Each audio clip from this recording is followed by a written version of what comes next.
The 2025 Abu Dhabi Grand Prix. 24 grueling rounds.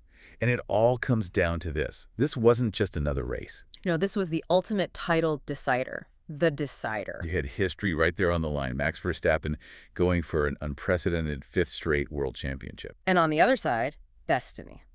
Lando Norris, fighting for his very first. So for this deep dive, we're not just looking at highlights. We're pulling apart the strategy, the immense pressure, and the moment-by-moment brilliance that gave us a new champion. It's the culmination of a life's work, really. And what our source material shows, what the raw data tells us, is that this was not won on pure speed. No. It was about execution. Which driver, which team could be absolutely flawless under that insane pressure, especially in those wheel-to-wheel moments. That's our mission, then. Let's unpack those maneuvers, because that's what separated the champion from the contender. Let's do it. Okay, so let's start right at the beginning. Green flag draws. And the championship leader, Norris, he's starting P2, but the action, it shifts immediately. Right. It shifted because the defending champion just nailed the start. Max Verstappen. When those lights went out, Max got the start every pole sitter dreams of. Just perfect. He pulls right across Lando Norris into turn 1, and this is the key bit, he breaks the slipstream. Instantly. Instantly. He's got a clean, decisive lead, and Lando is immediately on the defensive. So Norris is P2, but the pressure isn't really coming from the front anymore, is it? It's coming from right behind him. And it's coming from inside his own garage. His teammate, Oscar Piastri, in P3. And he is the wild card here because he started on the harder compound tire. A huge strategic gamble. I mean, what are the tactical implications there? You're putting the hard tire car right behind your championship challenger who's on the softs. It's a risk. A calculated risk, and one that paid off for the team almost instantly. It created a massive tactical headache for Lando. Because that hard tire, it has a longer life, but it's slower to warm up, right? Normally, yes. But Piastri was immediately aggressive. And this leads us to what people are already calling it. The pass of the season. A pass of the season. And we're only on lap 1. So paint the picture. Piastri, on this supposedly slower tire, is side by side with Norris. And he commits. He does not back out. He takes the long way around the outside of Norris. It was audacious. Absolutely audacious. Wow. The mechanical grip that Piastri somehow found on that cold, hard tire, just phenomenal. And suddenly, Lando Norris, the man fighting for his first title, has lost P2 to his teammate. That one move, it just changes the whole psychological landscape of the race right there. Completely. To lose a position that early to your teammate on a harder tire, it means Norris is totally exposed. He's back in Q3, and that just opens the door for the rest of the pack. Yeah, the sharks are circling. Precisely. And while that McLaren battle was grabbing all the headlines, other drivers were making moves. You had George Russell, for instance, beautiful breaking into turn 6 to snatch P5 from Alonso. But the real problem for Norris, now he's stuck in P3, is the driver right in his gearbox. Charles Leclerc. In the Ferrari. He's not in the title fight mathematically, but he is glued to Norris. Which means Lando can't just focus on the cars ahead. He has to be constantly checking his mirrors, defending every single corner. That just ramps up the pressure exponentially. So McLaren's hand is forced. The strategy has to pivot right away. It has to. The threat from Russell and Leclerc, it forces them into an early pit stop. Norris gets the call. And you can just imagine the tension. This was described as a hugely pressurized stop for every single person on that crew.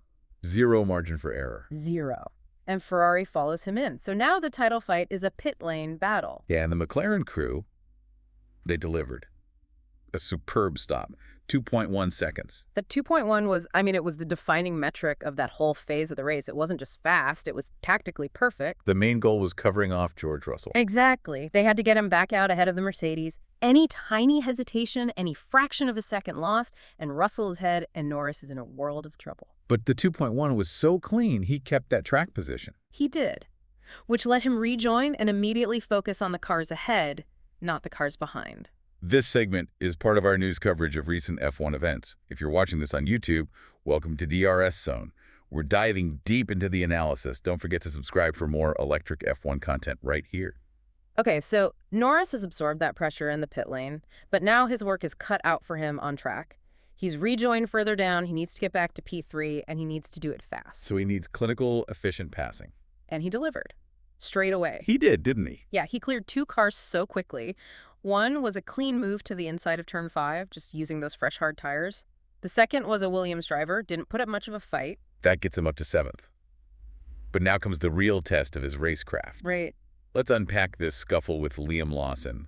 Lawson's is, well, he's known for being completely uncompromising. Oh, he is. So when Norris caught him, they were wheel to wheel, both using DRS. Norris makes the pass, but Lawson, of course, he risks the counter move. He goes wide, around the outside, trying to get the momentum back. And this is where you see the champion's resolve. Absolutely. Norris didn't yield an inch. He just kept it pinned, held that inside line, and maintained the position through sheer aggression.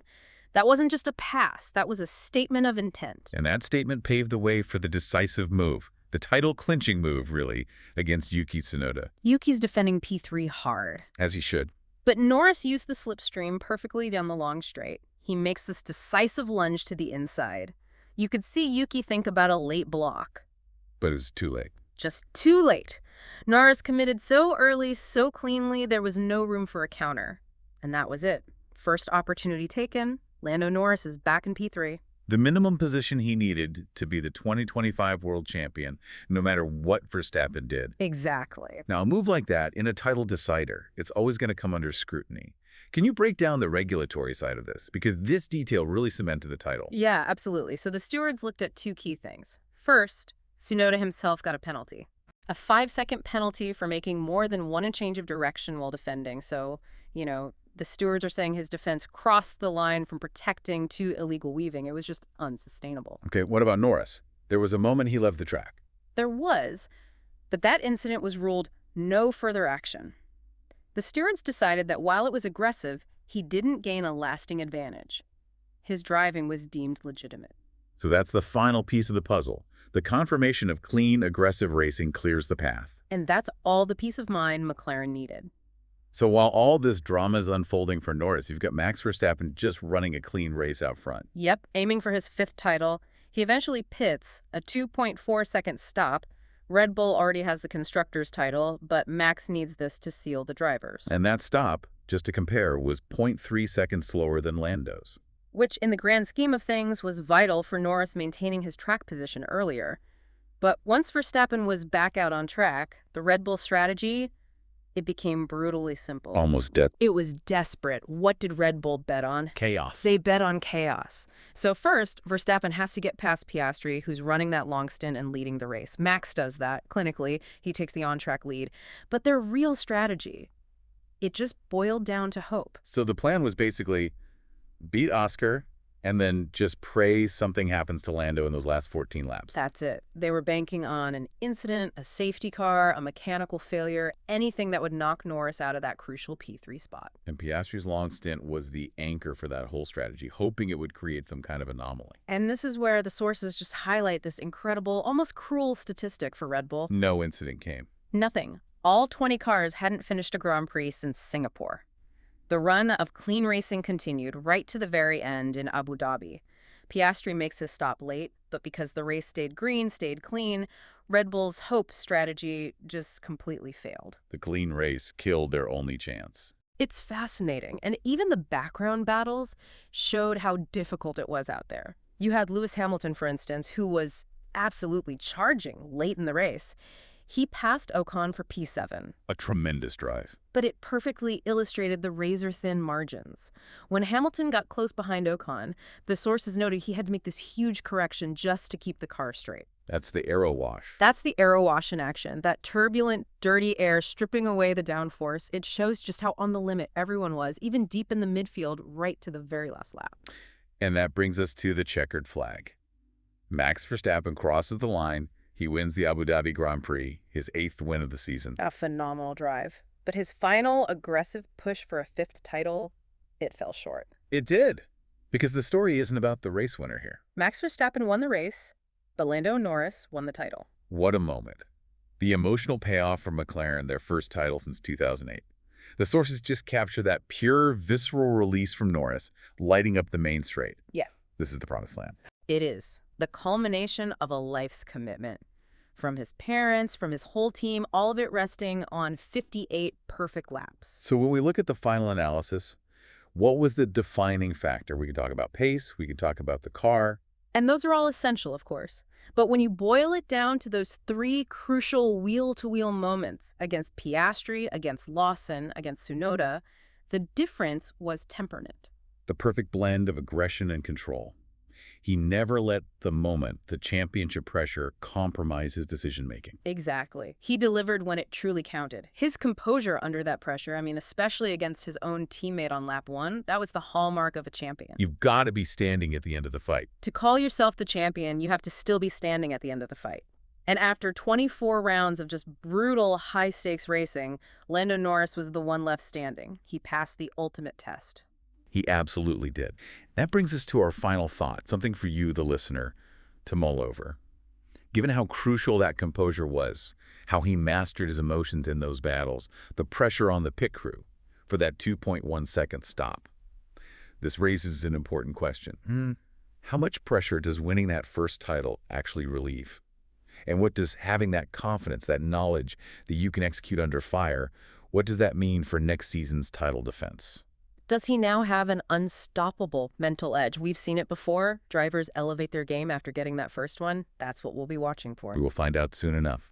For the fastest, most electric analysis on the grid, make sure you're following DRS Zone across all platforms, TikTok, Instagram, and right here on YouTube. We'll see you at the next deep dive.